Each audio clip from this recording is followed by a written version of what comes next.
राज्यपाल महोदय अगर संज्ञान लेके ऐसा कह रही हैं तो मुझे लगता है वो भी कोशिश कर रही होंगी। राज्य की एक संवैधानिक ओहदे पे उनको भी जवाबदारियां हैं, तो वो भी कोशिश कर रही होंगी। तो उनकी कोशिश और कोशिशों में भी अगर बात बन नहीं रही है तो कहीं ना कहीं कोई ऐसी बात होगी। इशू क्या है कि वहां पर आपको बटालियन के लिए जगह स्थापित करनी है, वो स्थापित हो गई। अब वो हटाना वहां से स्ट्रेटेजिकली बहुत आवश्यक उसको माना जाता है। पहले जब वो बन रहा था उस समय ऐसी स्थिति क्यों नहीं आई?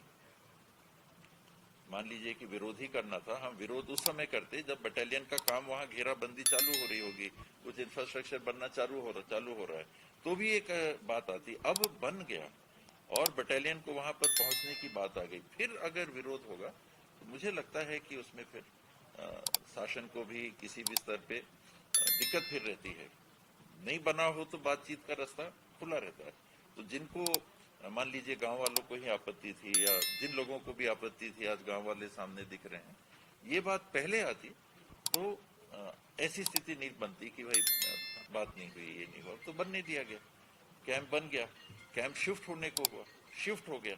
शिफ्ट होने के बाद ऐसी स्थिति, ये प्रजातांत्रिक फिर नहीं रह जाता।